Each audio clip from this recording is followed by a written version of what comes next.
FedEx full, we commanding the block. Burgundy and gold, got the city on lock.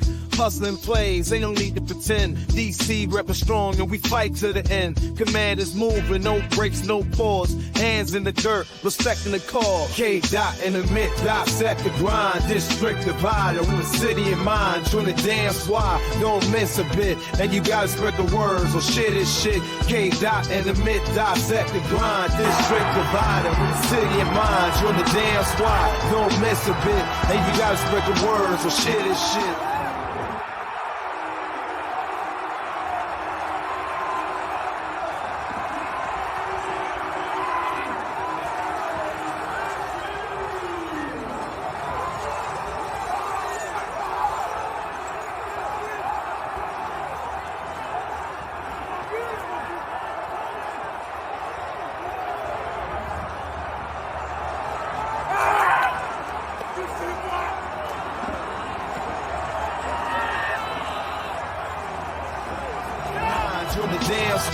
Don't miss a bit, and you gotta spread the words, or shit is shit. So Jayden Daniels did in fact end up playing this game. He was questionable entering the week, and we weren't really sure. You're pretty good. Ends up playing the game, ends up giving us one of the most legendary moments. K-Dot and I have been drinking tea at our respective places to just get our voices back in line for this episode. Absolutely unbelievable. We're just going to jump straight into it. Share this shit, please. K-Dot, the play, the Hail Mary. Just walk me through your emotional reaction to it. Complete bewilderment. I jumped up off the couch right there, and I have a table that I have. So it's not quite a coffee table, but it's a table right here. I knocked it over, spilt my drink, and what was left of my chicken nuggets all over the floor. Tripped over the coffee table ottoman thing, messed my knee up, screaming at the top of my lungs, screaming so much that our neighbors called to ask if everything was okay. Because we will all remember where we were the moment that this happened. Like, this goes, we have these moments, right? The Monday Night Football game, say, deep shot, Brunel to Moss, two times, right? You get the Hand of God game, right? Troy Vincent, out of nowhere, blocking that kick, and Sean Taylor with the return. They all pale in comparison to what it is we saw today, baby. Or yesterday we watched it. Whatever. Don't give a fuck. Oh, give me Rick Flair. Woo, woo, woo. God damn. Just unbelievable, just energy, just team. I love this team. I love them. Kid, I was literally thinking about it. Okay, so first off, my reaction, I'm going to get a little bit away from the microphone because I'm going to give you the full thing, and it might be a little too loud. So I'm just going to lean back a little bit. When it happened, I go, what? No way! No way! What? So I did that, and did that a lot, and then watched the play a lot, and then I got the water going because I needed the tea before doing this, because holy fuck, I paid no attention to Sunday Night Football. I felt the high. This was, I gotta say it because I was thinking about it. That was the greatest play the franchise has produced in my lifetime, honestly, because we haven't gone to a conference championship game in my life. Well, technically a few months old, but like that I remember since being a fan, 5 years old. Haven't been to a Super Bowl. We lose in the divisional round. It feels like we go once every 10 years or something like that. Yep. This team, the chemistry, the coaching, the buy-in, the superstar quarterback that falls into our lap at pick 2 against the very team that didn't take him. I mean, just so poetic. Everything was just magical about the moment. And just an absolute shock. I'm still now reliving it. Like, it was, we're gonna talk about the game, of course, but I mean, just wow, guys. Wow. The having to be forced to watch the Caleb Williams Gonzaga Hail Mary in that stadium. I mean, and then it just, I guess somebody else had a little something to say about that, right? So like it's just not that hard. Like it was, just from a narrative thing, like no one will believe this story. No one will believe this shit. Like it's ridiculous. Like there's so much just around already the lore of this play and the reactions to this play. I've listened to, I mean, how many times I watch the CBS broadcast over and over and over again. Then I hop on Barstool and watch the PMT guys, watching PFT and Big Cat. Big Cat looks like he wants to jump out a fucking window. Like that's the thing. Listen to the Spanish broadcast. Listen to the radio broadcast. I even pulled up my Snapchat maps, clicked on FedEx or the Fed, and made sure I was watching everybody. Checking everything. Doug, this is one of those moments. This goes in. Look, it's not 70 chip, right? It's not John Riggins running for a Super Bowl, whatever. But what this means for a fan base and for us that have not experienced anything good and looking and searching for hope in the absolute darkness. And even when week after week, we've been seeing this team and more buy-in, more believing in them, more even they still got to show me a little something else. They still got to do this. They still got to do. Fuck all that shit. Fuck it. You can feel it. You can feel the hope, and it's real. It's tangible. You can touch it. You can taste it. You can smell it. It's right there. It's fucking there. This season's the beginning of something special for fucking all of us. All of us. You couldn't tell me after this game that it wouldn't be divine intervention that we're going to win the fucking Super Bowl. I'm even there now. Okay? Might be. Yeah, honestly. There. Like, this was nuts. This was fucking nuts. Can't wait until they get a breakdown of the game because I did not feel that way up until the last fucking second. We will get into the game. But just one last thing before we get into the game, because we will. One, can't wait for all the media tomorrow. I'm just taking it all in. I am so excited for it. So many people that were like, the Bears are going to win this game. Fuck them all. Like, this was just incredible. Jayden Daniels is him. Like, just one more time, especially because it was against Chicago. He is him. He is the best quarterback in this draft. And I'll be damned if there's another quarterback in the conference already that can do what he just did. They've had years to do it. They haven't. It's real, man. Yeah. Why don't we go ahead and get into that? 21 of 38. How about that for your very first 300-yard passing game on that play? 326 passing yards, the passing touchdown, of course, the 52 rushing yards. He is him. All hail. A calm, cool, collected post-game interview as well. I mean, just ice in the veins. Questionable with the rib. People are saying, is he ducking this game? Of course, that's just a fun narrative, whatever. Oh, he wasn't ducking anything. I mean, this guy, you know how bad he wanted it. When Schefter comes out and basically goes, this guy would play if he didn't even have his right leg. Like, he wanted this one, and he got it in the most dramatic fashion. So he is him. We're keeping it all positive. We're keeping it around the play before we do the full breakdown of the game, right? So keeping it all positive, keeping it about this play itself. Tyreek Stevenson, you ain't shit. You bitch.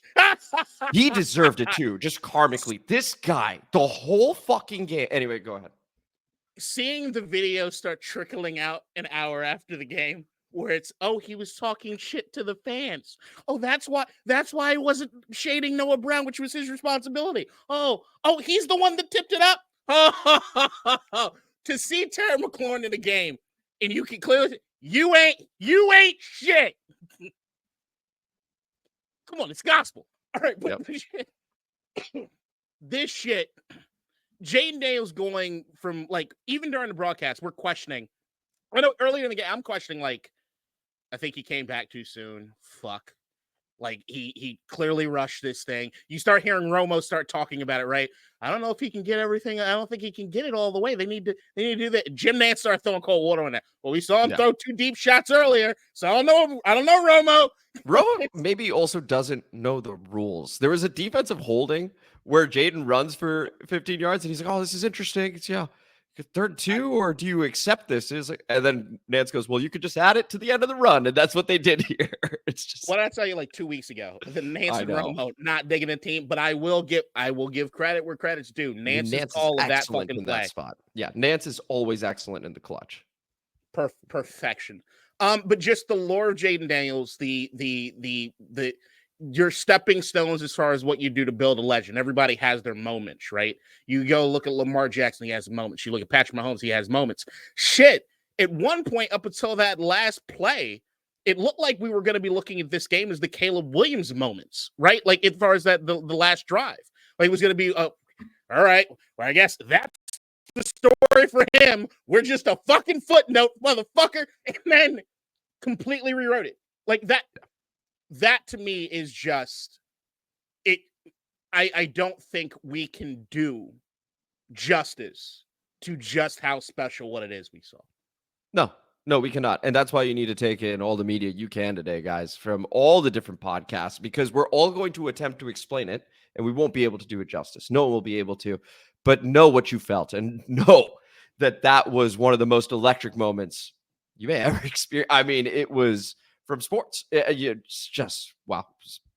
Wow. Well, why don't we go ahead and talk about the game as a whole now, K-Dot, because a lot of stuff happened outside of just the one play at the very end of the game. And so if you wanted to bring up the box score that you have prepared, as always, thank you very much. You can see that it did.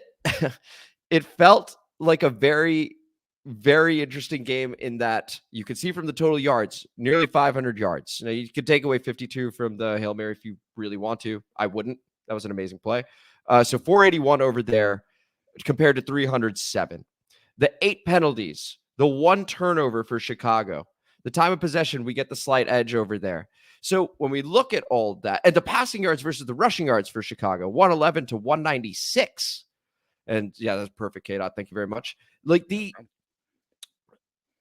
this was a game where it felt like, at least for me, K-Dot, it was like, I'm getting blue balls. Like, because there were so many plays where we were like, okay, we finally broke through. Nope, there's going to be an ineligible man downfield. Oh, we finally broke through. Nope, that's just going to be a hold right there. There were so many. The Zach Ertz, is it a touchdown? No, actually, it's not a touchdown. So that, the Olamide Zaccheaus touchdown, the De'Ami Brown run down to the 4-yard line, for none of those to go our way, for it to just be field goal. But Chicago's not moving the ball for a long time. And then, yeah, it was a really interesting, I would say, up and down game, which ended in the magical way that it did. So, K-Dot, over to you. What were your thoughts on the game as a whole? And, of course, we'll get into the specifics as well.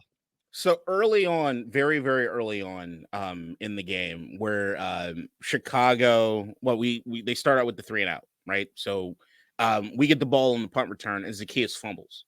Yeah. And when he fumbles, and Jeremy McNichols, I think, is the one who recovered it immediately. Shout out. I remember I noted immediately, I was like, ball is already bouncing our way. That's a good thing. I always note that. Sometimes you just got the gods, the football gods. Sometimes it's if you play with enough intensity, if you play with enough effort, luck sort of happens for you, if you want to consider it luck or whatever that is, right? Absolutely. So I was looking at that and I'm like, okay, noted. Maybe the gods are looking out for us.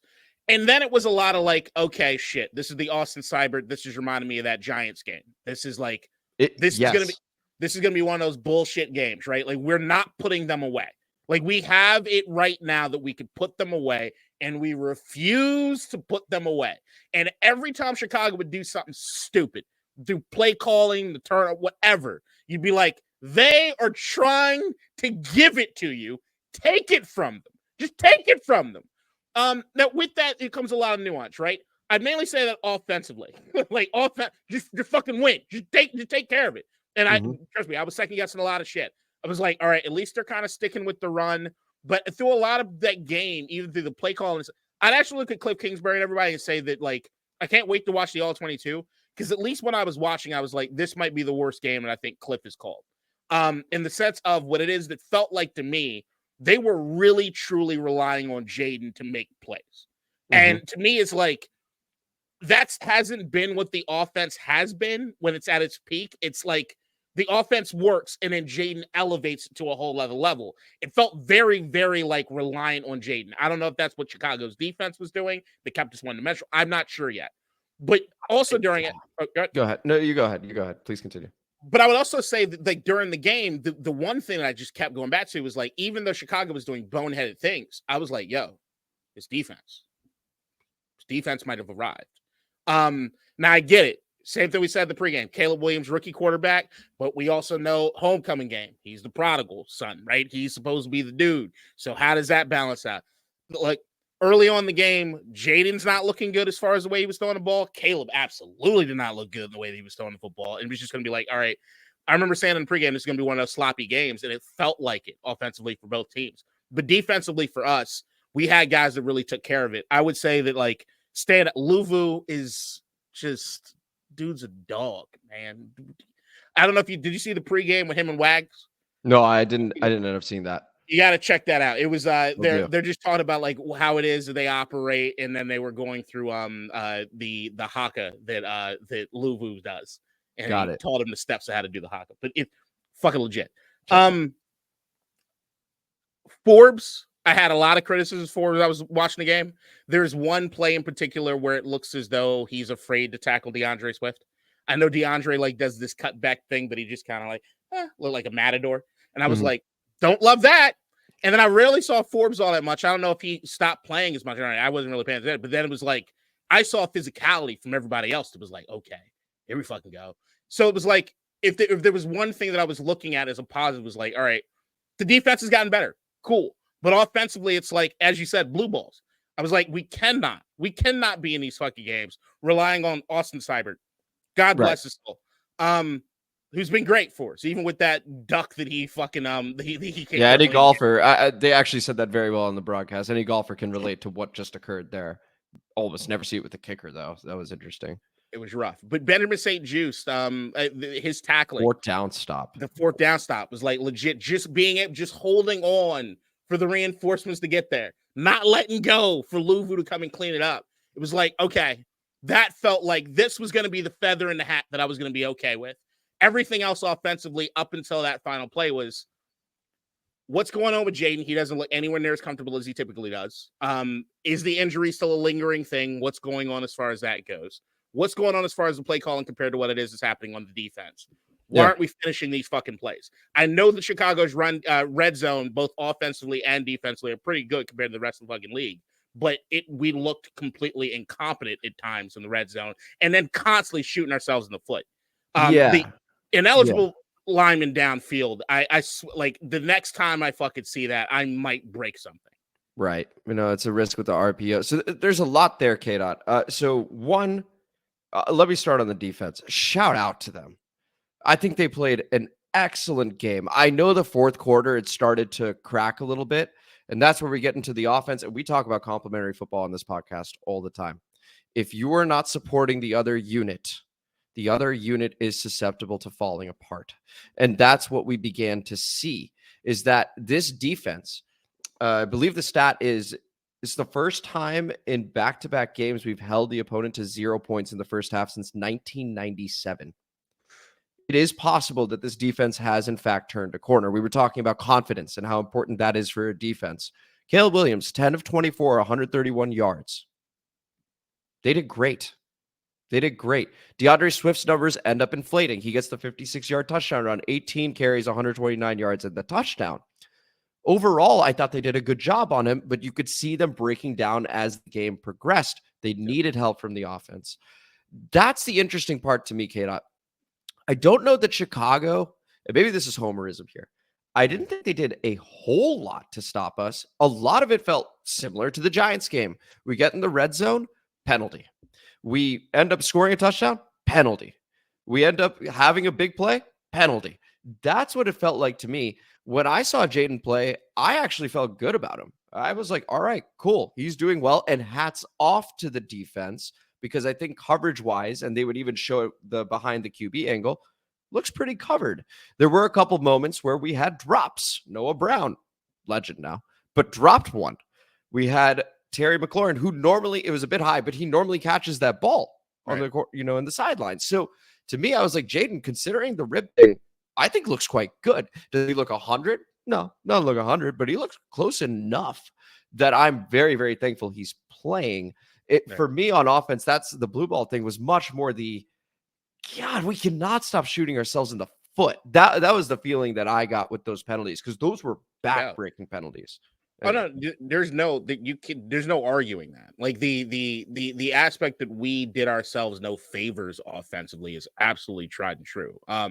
It would just be a matter of like I'm just thinking more game plan specific. Like, did they try to make Jayden a little more one dimensional? Were they taking away certain certain zones? I know that there were certain things that just looked very much like we said in the pregame. What did I say as far as where's Jayden opportunity is going to be with the tight ends?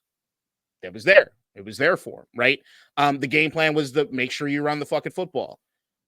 They did. Like they didn't do it necessarily the same clip that they had done in other games, but they did it. And if you also look at like, all right, were they clamoring down the run and they gave more opportunities for Jayden potentially pass the ball? Maybe. I'm not going to know that until I completely watch the All-22. But yeah, I think that if there's any game to compare this one to more than any other outside of just looking, I mean, it's because of the Austin Seibert piece, which is you're not finishing, right? Is that New York Giants game. But yeah, I mean, it's the same way that I'm going to flip it back. Like anytime that we end up defensively during the season, like let people do whatever they want to do within the 20s, but still be able to hold these teams in the red zone. It does speak to a level of skill, even if you are shooting yourselves in the foot. I want to give a team credit for whatever it is the outcome itself will be. So I'm not trying to shit on Chicago or trying to big ourselves up that much, but it's like, yeah, because I mean, like if I were to flip it and look at Chicago, right? I would say that like if I was doing a podcast about the Bears and I was talking about that game, what was coming to my mind as I was watching it was Caleb Williams almost looked like Patrick Mahomes does this year, in the sense of the numbers don't look good, like shit looks really messy, nothing looks consistent. But goddamn, when the game's on the line, the motherfucker came and showed up. And he turned right? up. I give him credit there. He did turn up. So it felt like it was going to be one of those things where it was just like, fuck, like we clearly did not play good enough to beat the Commanders. The Commanders should have beat us if I was a Bears guy, right? But we had the guy at the end of the game that did the thing for us. And as soon as the Hail Mary happened, that dynamic flipped. In the sense of, well, shit. James just did anything he could possibly do at the very end to get you the fucking win. That counts for something. Narratives can change in a fucking moment's notice, right?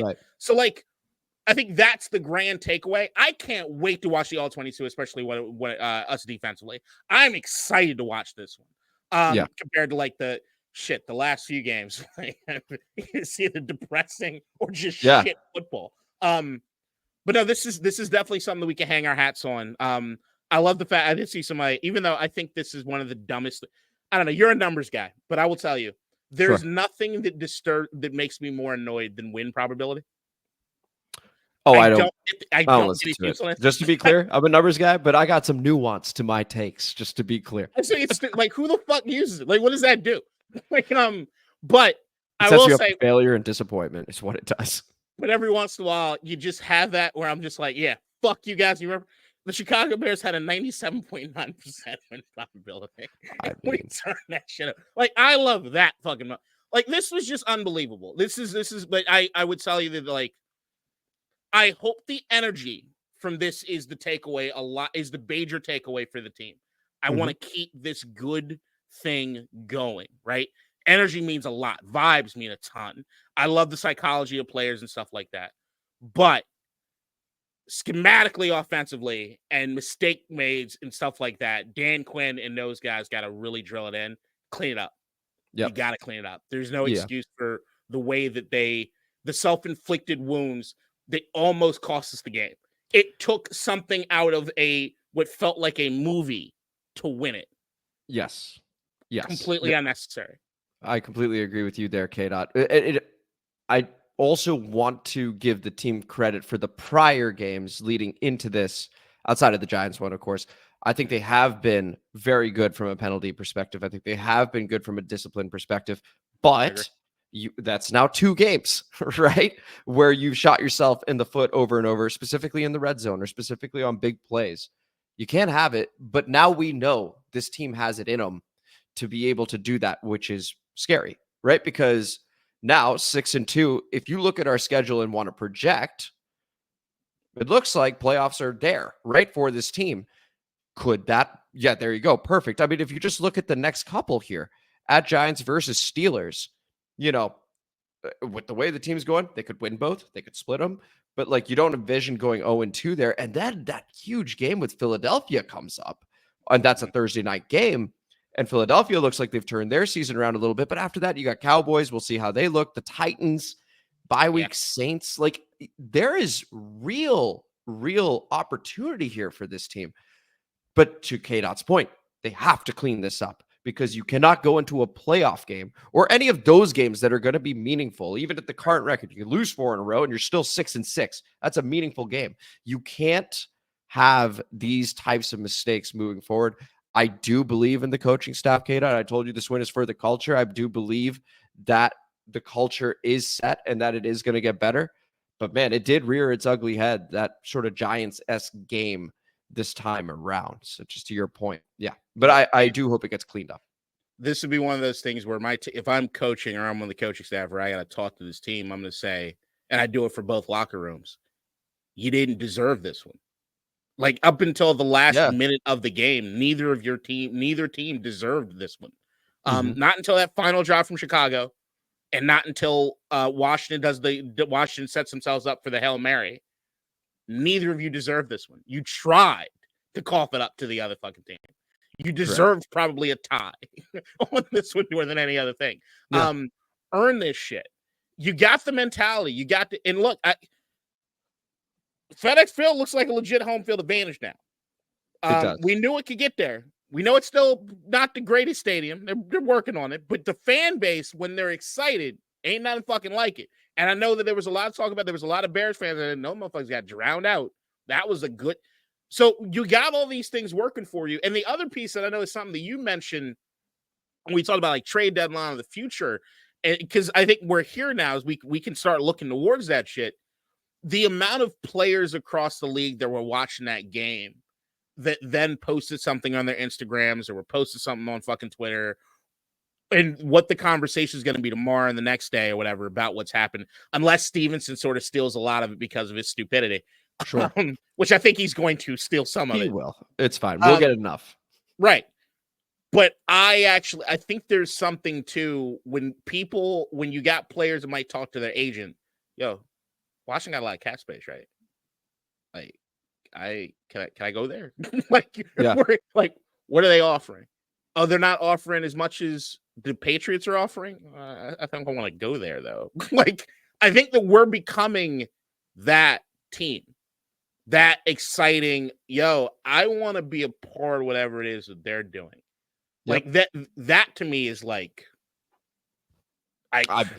that's where, and it's important to note, you change ownership and you get a GM that knows what he's doing, and shout out Adam Peters. I mean, you have multiple guys making plays that he drafted this year.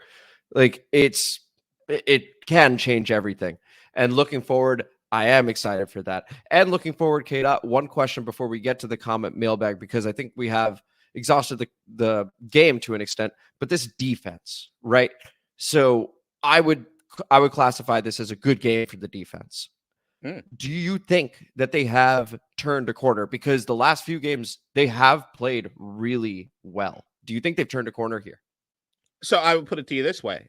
I nailed the spread, right? But I would say that this was, and I did say I thought that it was going to be a sloppy game. I think both of those things were fairly true. Oh, yeah. But I did have both teams scoring a bit more points than they did right now. So I'm looking at the defense and I'm saying the reason that I was so on the fence and the reason I almost picked Chicago to win this game was because of the questions I had on the defense for us.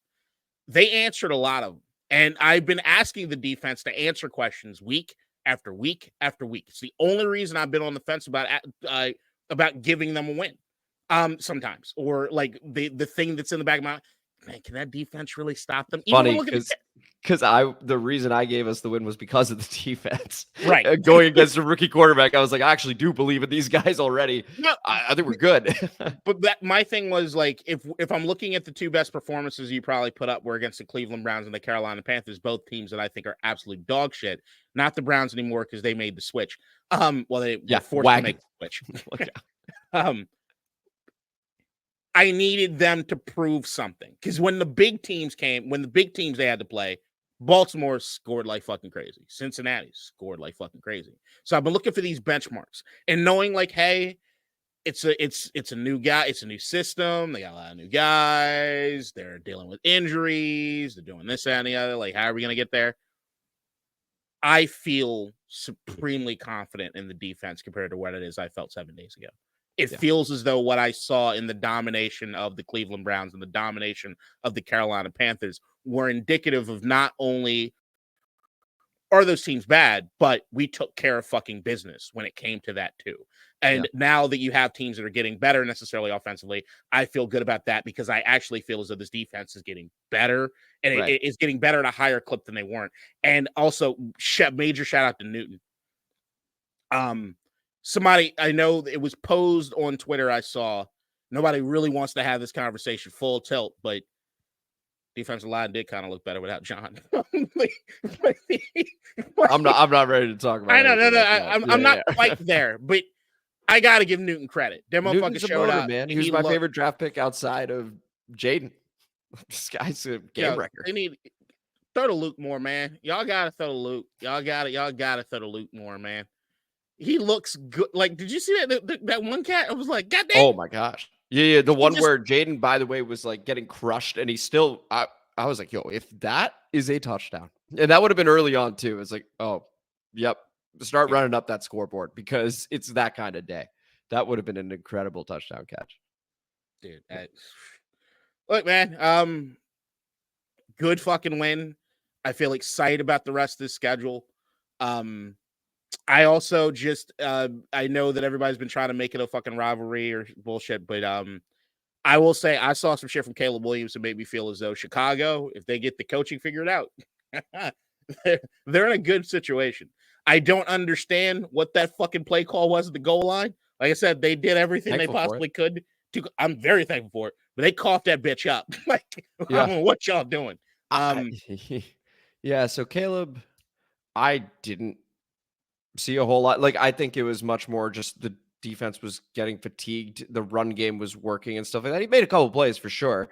You know how I feel. I mean, I had him number 4. I know. Out of the guys. So like I saw a lot of this stuff where if he senses even a little pressure, ball's down, need to get out first. Okay. Oh, I missed that throw. It was outside the pocket. Mentioned that also. Then all of a sudden he misses that. So like, look, I think, man, you here. Look, bro. You won. Okay, you won. You don't stop. You won. This is not the episode to stop. To be clear. No, just move on after that. Let me have it. Let me have it. You won. JJ's at home. Caleb just lost. Okay, no, the JJ things were okay. That's different. He's throwing a bitch fit. Bo Nix doesn't know who the fuck he is every goddamn week. And Drake May's going to get murdered in fucking New England. You won. Take your victory lap. You don't. Good. You don't. Leave him alone. Purpose of this episode. Leave him alone. Right. I wish him all the best. All right, cool. We go to the comment mailbag. This one was a special win. Let's go to the comment mailbag over here, Kata, where we have, I want to say, Nikki, or are we skipping Nikki for this episode? 15. Your call. Fuck that. Let's just roll with Let's just roll over to the comment mailbag. Nikki, we will absolutely get to you next time. Appreciate it. Let's go. You know what? Let's go back. Let's go backwards in time because we did get one comment right after the game concluded. It's from Jess Santo. It's a quick one. Oh. That was the best ending to an ugly offensive game I have ever seen. Never doubt. Oh, I'm sorry. Never doubt number 5. He's out of this world. That's the comment from Jess. K. Your reaction to that? It's probably a really good idea never to doubt him ever again. Yeah, I mean, the guy's special. And now let's go ahead and look at all the other comments. So we go to Coach. Shout out, Coach. Great analysis, guys. Styles make fights. Washington's strength is interior offensive line and running back. Chicago's strength is wide receiver and DB. Washington's success might be based more on the health of B-Rob, his player of the game, than it is on the health of Jayden Daniels. Was the Carolina game the Terry show? Jalen Johnson is an elite press corner. Terry is getting better at the top of his routes, but that doesn't matter if he doesn't get to the top of his routes. Prediction, 22-20 Washington, and that means the under. So he hit both of those. Are the black jerseys cursed? Best of luck, guys. Hashtag share this shit. And we used all that luck. And the black jersey curse, if there were one, feels it's been lifted, at least from that moment. K-Dot, your reaction to Coach's comment there. Yeah, no curse anymore as far as the black jerseys. No curses of anything right now. The curse of Dan Snyder is fucking gone. Jalen Johnson, once again, I got to look at the all-22. I don't think he trailed Terry in this game. He did not. Right. I remember seeing a few times. I'm like, okay, he's not on Terry. He's not on Terry. It was more Stevenson and Terry were really getting fucking into it. The one or two times that I saw Jayden throw Jalen's way, it didn't work. Jalen Johnson, whenever I did notice, because you don't always with the corner that's that good, right? They throw away and stuff like that. When they did throw near him, Jalen Johnson looked good. Like he looked, you were saying top 3, maybe even top 1. Like he looked it. And no, even if there's a power ranking, he's number 1. If there's like a power ranking right now, he's number 1. Yeah. Yeah. No, he was absolutely awesome today from what I saw. I'm looking forward to your all 22 breakdown of that, of course. We go over to Junior Nemhard. Shout out. Number 1, Jayden will play. And this was 2 days ago. Correct. 2, our Commanders will be in the all black, bringing that all black Air Force One energy. 3, our defense will be putting belts to asses, which means Caleb will be getting the shit sacked out of him. Was sacked twice for 20 yards. And we're forcing turnovers. On the subject of Caleb, did think the escapability was cool to see. He's very, very escapable. And number 4, Washington wins 38-13. Hashtag HTTR, hashtag HTTC, hashtag raise hail. K-Dot, your reaction to the comment. Let me ask you something culturally. Are you familiar with what Black Air Force One energy means? Kind of. What is that? What I don't know it deep enough to be able to be like, yeah. What's your idea about it?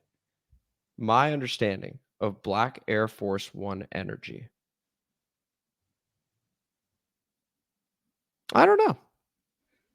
There's a rule in the hood, in the street, wherever it is you like, from New York all the way down to Atlanta. You don't fuck with the guy in the all black Air Force Ones. He's a little unpredictable. He's wearing black Air Forces. He might fuck you up. Leave that guy alone, okay? I'm hoping that maybe that's what it is we become. No problem. I welcome the Black Air Force One energy. That's pretty cool. It'd be fucking dope. I mean, it's a little more like the Black Air Force One's he's unhinged, but I'm good with that. I like a little bit unhinged. That works for me. Yeah, I mean, maybe that final score would have worked out if we could finish. That's the thing. I was like, yeah, just do what you've been doing all season. But that's where it goes down to like, I'm trying to figure out fundamentally if it was just because if you look at the overall penalty numbers and stuff, you're like, it's not that bad compared to like really bad games, right? Like that's not that bad, like 50 yards. So I'm like, I really want to look at it and just see exactly where it is the breakdown was. Because yeah, it really was like, what are y'all doing? Yeah. What's going on? It honestly, yeah, dude. At certain points, it felt personal. I was like, why are you doing this to me? It was so frustrating, those penalties. I wish there was like a quality of penalty, if you will. It's like, oh yeah, you see the 5 penalties, okay, yeah, but each one was soul sucking. So let me ask you this, sure. Real quick. So there have been games where we've been losing this year, and you never really feel as though you're going to lose it. Like we still feel confident, like we're going to pull this one out. Where was your confidence level in this game? In this game, it was okay. So you're talking as the game progressed? As the game was progressing, how were you feeling? So, okay. So early on, when we don't punch it in on the very first drive, so the 3 and out happens, I go, okay, cool. Makes sense. It's the first drive. He's getting loose, etc. Let's take advantage. We're able to get into the red zone, and we settle for a chip shot field goal. I was a bit frustrated by that, but I was like, okay, we got points on the board. That's fine. No. Then it's 6-0. And now I'm beginning to sense the theme of it may be one of those days where we are just it's actually reducing. Because again, with Jayden playing, my prediction was 31-16, and I thought it would be comfortable, and I would be very surprised if we didn't win. With each field goal, it was going lower and lower and lower because it was like, okay, well, if you give any team enough time, they will do something. I like the defense. I don't think the defense is all world. Like, I mean, eventually it's going to break. And that's what happened. And then I was stewing because I was like, oh, we're definitely losing this game. We're absolutely losing this game. And to Caleb's credit, on that final drive, he made some plays. He didn't get yardage for the pass interference, for example, but he made a play enough such that they get the ball at the 1 yard line. Right. So Shout out to as Keenan it progressed, I was like, oh, it honestly was at around 30% when they had the ball, when the Bears had the ball on that final drive. I was like, I think they're going to score, just the way it's going. So that was the thing. Is like the fumble at the beginning of the game was something I kept thinking about when when Zacchaeus fumbled at the beginning. I was like, the ball's going to go your way, guys. And then I was looking at like no turnovers for us. I'm like, if we get an opportunity, like something still might go our way. I lost it all completely when DeAndre Swift made that run for the touchdown. And I was like, okay, yeah, that's pretty much it. And then that's where I went full blown. This is the Caleb Williams story we're a part of right now. Fuck. And then I remember, and I will say, when we lined up for the Hail Mary after the completion to Terry on the side, I thought about the fumble. Wow. And I was like, there's a shot at this. Like, usually when anybody lines up for a Hail Mary, safe for if you're Patrick Mahomes, Aaron Rodgers, Matt Stafford, but not now Matt Stafford. Yeah. That might have been it. I didn't feel that way when Peyton Manning had to do it. Nope. I don't feel that way when Tom Brady had to do it. But it was like certain guys. I would feel Lamar Jackson. Like if they're lining up for a Hail Mary, I'm like, all right, this got a shot. I thought back to the fumble, and I'm like, I think he might have a shot at this. Yeah. So it was weird. And then when he started doing the running around and everything, I was like, all right, this is over. Like, yeah. Okay. You want to know what I thought about just before that ball was snapped? The 4th and inches we didn't go for. I was livid. Yeah. I mean, that was an inch. That was an inch. And I was like, okay, we've got an identity as a football team. We run it down your throat. And Jayden has shown me enough that he can sustain a hit here if he needs to. Like, go for it. Because even if they score, the maximum amount of time they're taking off the clock, because there was about 4 minutes and some change there, is probably 2.5 minutes. So you're leaving yourself time to be able to respond. Versus this, if they march down the field, you'll have, I don't know, 25 seconds. I mean, and that's literally what happens. Like, that's what I was thinking about. And then, of course, euphoria right after that. So it didn't matter. But that was, what a game. We go over to Mr. Payne 134. Shout out. Our coaching is better. We're winning this game. Share this shit. That's the comment. And there's another one. There are actually quite a few. Mr. Payne 134 was ready for this game. Okay. Right. We then go to the next one, which is Jayden plays. He wants to show he is better than Caleb. Then we go. Terry will give Jalen Johnson the business. We then go. I feel even if Mariota plays, we win, but Jayden will play. We then go. We have a 3-headed monster at running back, 4 tight ends that contribute, and an O-line that plays together. A great offensive coordinator and coaches. Once the defense catches up, we're unstoppable. Then goes. We're about to blow these Bears out. 33-10. Mr. Payne 134, you're having yourself a day, and you've earned it. That was, once again, an incredible game. Those are all the comments. Get out your reactions to them. Look, I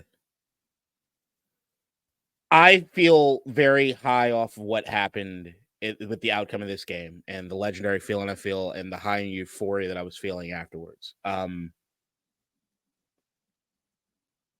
excited to look at the All-22 because I think it'll ground me with everything. Because I really do think if I'm looking at certain aspects of this game, it felt as though if it wasn't for, like, let's keep it a buck, okay? You got to do what you got to do to win a fucking game. But if Tyree Stevens is not a complete fucking moron, we don't have shades on right now.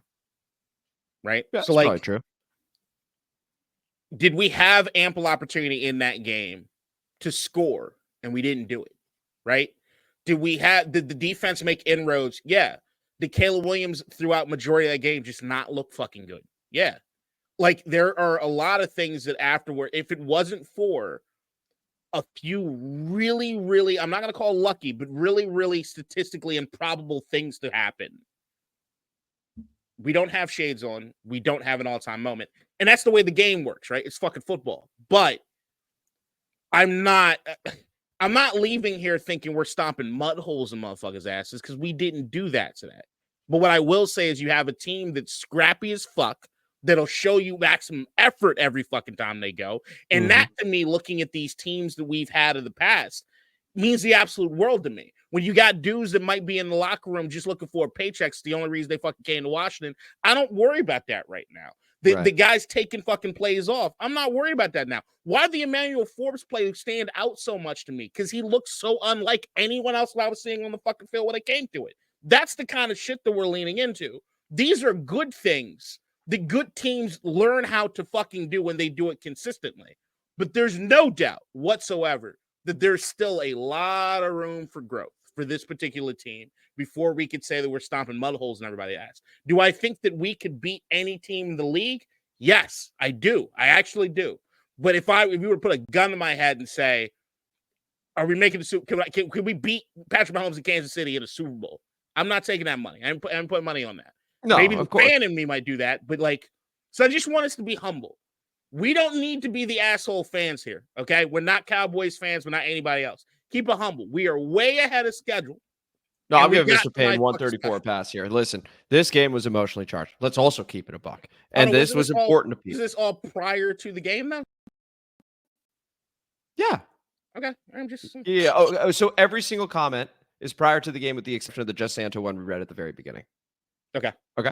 So yeah, this was just like in anticipation, hype for the game. A lot of Bears fans on Twitter were doing their thing. In fact, there seems to be one here. Shout out Renato Juarez going, my God, just want to already be Sunday, 6:30 p.m. to come here and laugh because we had both predicted a victory. See, a little something here, K-Dot. That's all. I get it. Did we just, as you know, I always hit the comments real quick before we dip out. Did you see Tony P's comment? Did you read Tony P's comment? No, yeah, we're still going. Oh, I thought you said we were done. Me to read it now? Sorry. Oh, no, I thought we were done. Oh, yeah, my bad. Oh, no. I was just saying, hey, there's a Bears fan right there, ready to laugh. Oh, yeah, here we go. Tony. Shout out, Tony. Missed comment. So I was foreshadowing 2 shows a week. Thank you, and you're welcome. Caleb Williams can't even win Rookie of the Week because the Bears are on a bye. LOL. Also, I watched Snack Shack, and I enjoyed it. Solid 7 out of 10. Shit pig. Shit pig is something I guess. Yeah, I figured that one was going to be for you there, K-Dot. Your reaction to it. Snack Shack's awesome. I get a higher score than that, but I understand. It hit me in a particular way. I don't know if it'll hit most other people. Also, I want to give you credit, Tony, but during the season, we always do 2 episodes a week. That's part of our normal thing. We'd like to do more. We're still we've done 1 separate all 22 videos. So far. We do 2.1 shows a week. Sort of. Yeah. We tried it. We still may do it. Yeah, it just depends on how much. Last week, look, you guys didn't need to tune in for all 22 of some fucking Panthers tape. Nobody needs that. This one could be its own. This one could be its own. Potentially. I do have therapy on Wednesday, so we'll figure it out. Okay, fair enough. We'll figure that one out. I want to go to Vindo with not 1 but 2 comments. They do, I think, overlap a little bit, but they're from 2 different videos. So Vindo had commented after we had finished the recording of the prior video. So it's on. Yeah. Anyway, so here's that one. Mariota is undefeated against the Bears, and we haven't scored less than 20 points all season, which is crazy. We did only score the 18 here. I'm taking the over on 43 with Washington 31, Chicago 20, being 3-point underdogs with an undefeated record at home is crazy. Not going to lie. That's one. And the other one, which I believe maybe ends up repeating a bit there. No, it's different. 31-21 Commanders. Okay. Ups a point for the Bears there. Mariota is undefeated against Chicago. They haven't faced a top 10 offense and will get murdered by other NFC North teams. Even if we lose, Dallas and Philly are not beating Cincinnati or San Francisco. So we'll still be leading the division going into the Giants game. I can't believe I'm saying this, but I'm confident that Washington will be the 2 seed, maybe even the 1 seed, if Detroit does not take care of business with their divisional games. HTTC, hashtag JD5 is hope.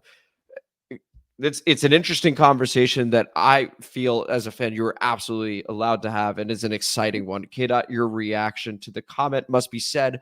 Philly did beat Cincinnati. Also must be said, San Francisco's whooping Dallas right now. So go ahead.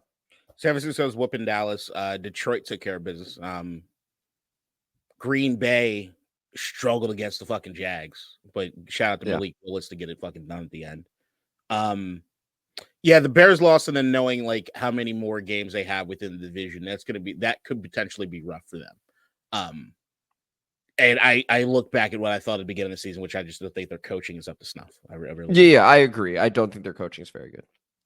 As far as us in our division, I mean, it's what it's gonna boil down to, and it gets me excited just from the lore standpoint, and also because I hate these fuckers. Seeing San Francisco do what it is they're doing to Dallas right now, as I get alerts that all my tight end parlays are just hitting. Happy National Tight End Day. Yeah, been fucking amazing today. Okay, fucking cashed a plus 3,700. Ooh, congratulations to you. You're having an amazing day. I'm having an amazing day. Also, I did get fucked. No, on one. I don't want to think about it. That's what Wednesday's for. Plus 22,000. 3 yards. 3 yards. What the fuck was I talking about? Yeah, I don't know. I don't know anymore either. Plus 22,000. If you look at it and you want to be objective about it, I need to still see what it is that we do in the division. Because look, NFC East historically, we like to beat the fuck out of each other. We just like to beat up on each other. Shit goes a little weird, right?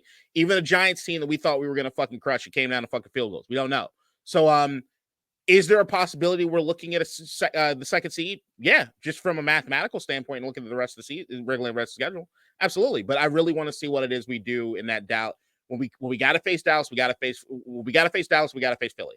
We just got to see what we take care of in those games. The rest of the games, I even look at that Pittsburgh game and I'm like, I'm excited for that fucking matchup. I'm excited to see that fucking matchup. Because Pittsburgh with Russ, they unlocked something with Pickens in them. So we'll see if that continues. Of course, we are also 4-0 at home for the first time since 2005. I want to say, and so like yet another thing that is trending in the right direction, right? And that game is at home, which is why I mentioned that. So we go to New York, and we'll have the preview episode, of course, for that, and then we host Pittsburgh. There are a couple more comments here. Earl Bruce, shout out. Is the curse of the black unis in effect? Don't mind me. I hate those things. I think it was in effect a little bit, considering how many times we shot ourselves in the foot.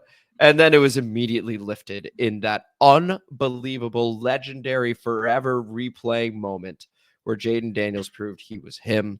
Noah Brown with the 52-yard catch on the touchdown throw at the very end. Okay, your reaction to that comment? In football, curses to me only mean losses or injuries.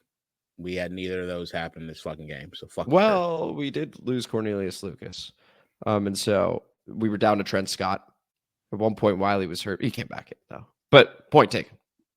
Luke, are we looking at long term for Lucas at this point? That I don't know. I don't remember seeing anything. We'll have going there yet. No. Yeah, and Coleman comes back, things like that. Although I want Lucas to come back. I love that rotation they have, even though it was trending more towards Coleman. I'm just not. I don't believe in curses. I grew up a Yankees fan, and even though this World Series is not going quite the way it needs to, I'm no longer a Yankees fan. But I still root for them occasionally. But the thing with the Yankees that I always hate, my least favorite fan base in all of sports are the Boston Red Sox. And one of the reasons I really hate them was they spent so many years of my youth bitching about the curse of the Bambino. And I'm like, you fucking losers. Like, you have to blame somebody else for what it is. It's fucking have to take responsibility for your life. Yeah. I mean, listen, I get where you're coming from. I believe in the curses. But we did lift that one. And it was only one curse, and it was a yacht bitch. And that was real. Because of what it is he did. But you could see the curse. Tangible. You could see the curse. There's one last one, and I think that it ends it on a perfect note. This is Big Papa Grizzly. All caps. Jayden Daniels. Once again, just an epic game, an epic play. And we're 6-2 and we're marching on. That was the Comment Mailbag. This was the show. This was District Divided, a DC sports podcast, more specifically, a Washington Commanders podcast. And what a day to have a Washington Commanders podcast. I am Amit. That is K-Dot. And if you enjoyed the episode, please like the video, subscribe to the channel, hit the notification bell, comment as you always do, and K-Dot. Pray to Lord Daniels. And then shit! Give me Ric Flair. Woo! Woo! Woo! Woo! Share this shit. We greatly appreciate you guys. We will see you maybe Wednesday. Otherwise, Friday, 2 p.m. as always. So until then, take it easy. Enjoy the victory and Shades Monday. Bye, everybody. In DC, we're just hoping that you listen.